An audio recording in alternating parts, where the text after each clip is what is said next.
Capping off the most tumultuous 48 hours in the presidential race so far, the second debate was marked by hostility from the start. Hillary Clinton and Donald Trump bypassing the customary handshake as they met center stage. Trump asked right off the bat about an 11-year-old video in which he uses vulgar language about women and appears to condone sexual assault. This was locker room talk. I'm not proud of it.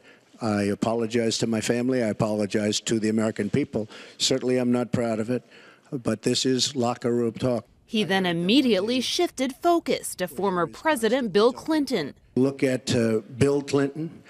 Far worse, minor words, and his was action. His was what he's done to women. There's never been anybody in the history of politics in this nation that's been so abusive to women.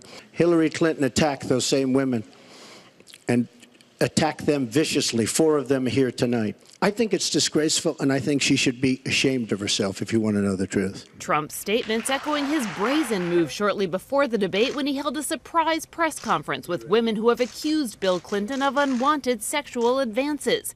Hillary Clinton didn't directly address Trump's charges, instead going after her opponent's fitness to serve.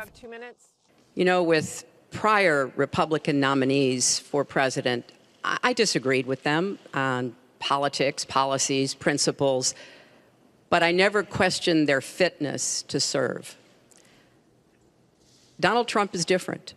He has also targeted immigrants, African Americans, Latinos, people with disabilities. So this is who Donald Trump is. And the question for us, the question our country must answer, is that this is not who we are. Trump, who spent much of the previous debate playing defense, entered Sunday night's debate on the attack. And believe me, she has tremendous hate in her heart. Repeatedly calling Clinton a liar and worse. But if I win, I am going to instruct my Attorney General to get a special prosecutor to look into your situation, because there has never been so many lies, so much deception. There has never been anything like it. People have been, their lives have been destroyed for doing 1/5 of what you've done. And it's a disgrace. And honestly, you ought to be ashamed of yourself. Secretary Clinton, I want to follow up on that. I'm going to let you talk about emails. Because everything he just said is absolutely false, but I'm not surprised. Really? It's just awfully good that someone with the temperament of Donald Trump is not in charge of the law in our country. Yeah, because you'd be in jail. Secretary Clinton.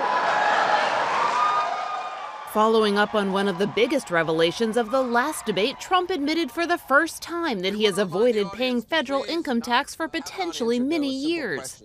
Did you use that $916 million loss to avoid paying personal federal income taxes? Of course I do. Of course I do.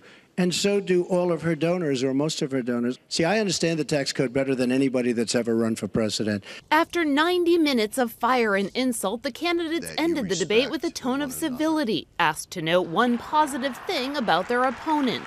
I respect his children. His children are incredibly able and devoted, and I think that says a lot about Donald. She does fight hard, and she doesn't quit, and she doesn't give up, and I consider that to be a very good trait. Thanks to both of you. Trump is hoping Sunday night's debate performance was enough to stop the mass exodus of Republican support he's seen over the last couple of days in the wake of the video release.